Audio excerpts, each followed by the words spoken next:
10वीं जमात के तलबा व तलबात आदाब। उर्दू सफ़र में आप सबका इस्तकबाल है और इस्तकबाल है आपका हमारे हिस्सा शेर में, जिसमें हम गज़ल करने जा रहे हैं असगर गोंडवी की। पहले हम उनका तारुफ पढ़ेंगे। चलें, आज आपका काम आसान हो गया है क्योंकि इसमें तारीख़ें इंग्लिश में लिखी हुई हैं। 1884 1884 पैदाइश की तारीख़ और 1936 यानी 1936 वफ़ात की तारीख़।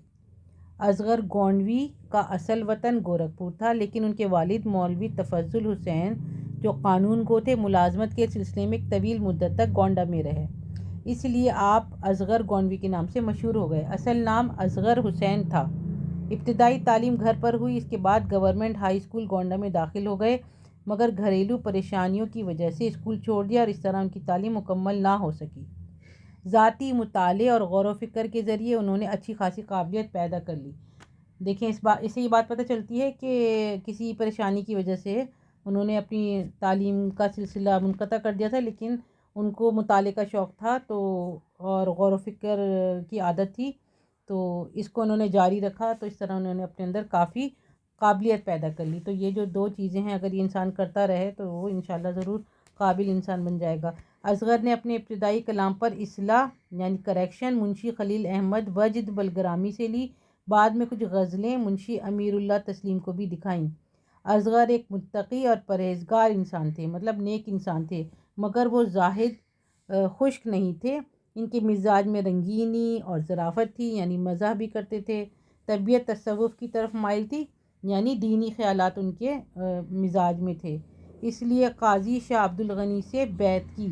इलाहाबाद में हिंदुस्तानी अकेडमी की मुलाजमत के सिलसिले में एक मुद्दत तक क़याम रहा और अकेडमी के सह माही रिसाले हिंदुस्तानी के एडिटर रहे। सह माही का मतलब है जो 3 महीने में पब्लिश होता था। 1936 यानी 1936 में इलाहाबाद में इंतकाल किया। असगर बहुत कमगो का मतलब होता है कम बोलने वाले। उनके कलाम के सिर्फ 2 छोटे छोटे मजमूए सरूद ज़िंदगी और निशात रूह शाया हुए हैं। ठीक है, ये आप याद कर सकते हैं। इनके 2 छोटे छोटे मजमूए के नाम क्या क्या हैं? सरूद ज़िंदगी और निशात रूह। दोनों मतलब ऐसा ही है, देखें नाम अलग से हैं काफ़ी, लेकिन अपनी कमगोई की वजह बावजूद उन्होंने अरबाब इल्म व अदब को अपनी जानिब मुतवज्जो कर लिया।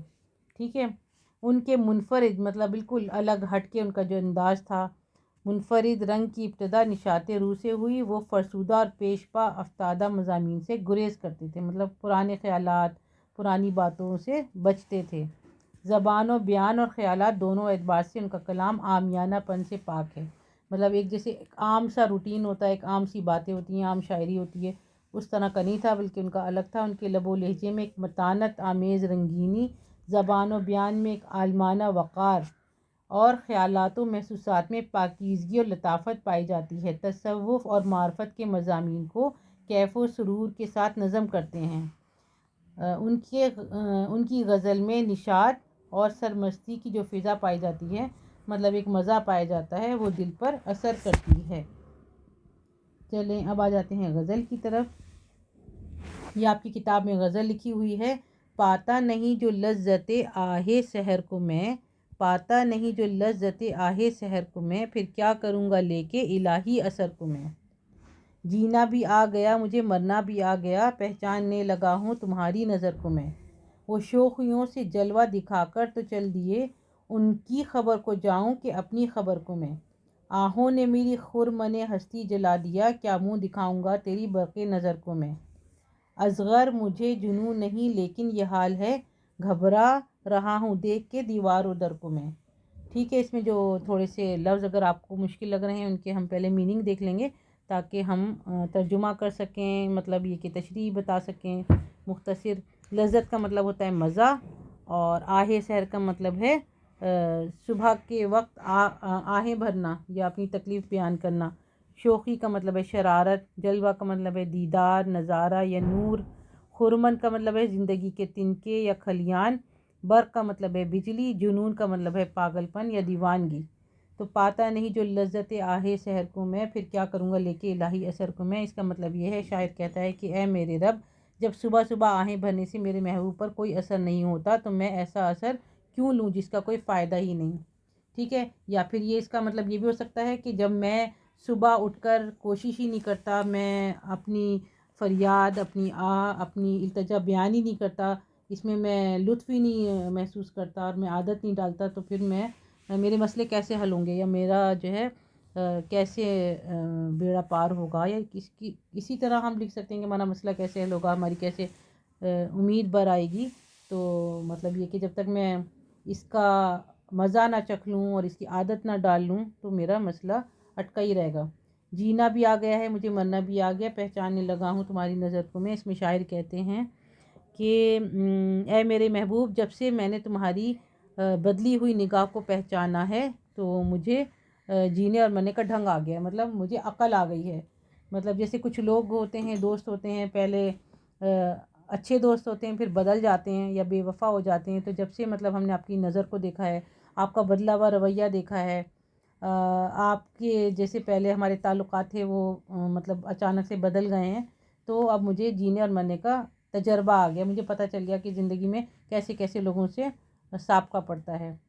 شعر نمبر 3 ہے، وہ شوخیوں سے جلوہ دکھا کر تو چل دیے، ان کی خبر کو جاؤں کہ اپنی خبر کو میں اس میں شاعر کہتے ہیں کہ انہوں نے اپنی شرارتوں کا ایسا جادو مجھ پر چھوڑا ہے کہ میں اس کی اداؤں کا اسیر ہو کر رہ گیا ہوں، اور اب میرا حال یہ ہے کہ محبوب کی خیریت لینے جاؤں یا خود کی حالت کو دیکھوں۔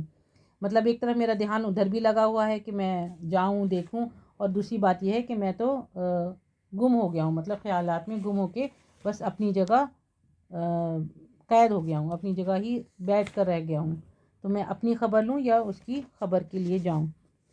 چوتھا شعر ہے، آہوں نے میری خرمن ہستی کو جلا دیا۔ اب یہ خرمن نیا لفظ ہے آپ کے لیے، خرمن کا مطلب ہے تنکے، تو اس کا مطلب یہ ہے کہ میری تکلیفوں نے، پریشانیوں نے، اور میری جو آہیں نکلتی ہیں جب میں پریشانی کی کیفیت میں ہوتا ہوں، تو اس سے میری ہستی جو ہے وہ بالکل ختم ہو گئی، ہستی جل گئی بالکل۔ مطلب اب میرا وجود جو ہے وہ برداشت کرتے کرتے بہت تھک گیا، اور اب بالکل باقی نہیں رہا، میری ہستی ختم ہو گئی ایک طریقے سے۔ اور اب میں سوچتا ہوں کہ کس طرح تیرے سامنے آؤں، کس طرح تیری برق جیسی یعنی بجلی جیسی نگاہوں کا سامنا کروں۔ مطلب میرے پاس تو کچھ بچا ہی نہیں ہے، میں سامنا ہی نہیں کر سکتا، میری ہستی ختم ہو گئی ہے۔ آخری شعر جو ہے جس میں شاعر اپنا تخلص استعمال کر رہے ہیں، اصغر مجھے جنوں نہیں لیکن یہ حال ہے، گھبرا رہا ہوں دیکھ کے دیوار و در کو میں۔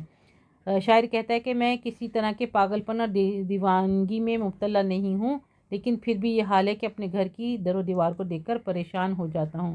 مطلب اس کا یہ ہے کہ میرا جو ہے گھر میں دل نہیں لگ رہا، اور میری زندگی بہت اجیرن ہو گئی ہے، اور مجھے جو ہے پریشانی ہے بہت زیادہ، اس لیے میرا دل نہیں لگ رہا اور میں اپنے ہی گھر میں پریشان ہو رہا ہوں۔ آگے یہ لکھا ہوا ہے، غور کرنے کی بات، مقطع کا مقابلہ غالب کے مندرجہ ذیل شعر سے کیجیے۔ مجھے جنوں نہیں غالب ولے بقول حضور، فراق یار میں تسکین ہو تو کیوں کر ہو۔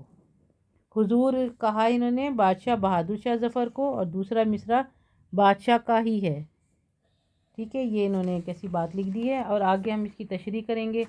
ابھی آپ اس کے الفاظ معنی کر لیجئے اور اس کی ریڈنگ کر لیجئے، اور تشریح دیکھنے کے لیے ضرور آئیے گا اردو سفر کے ویڈیو پہ۔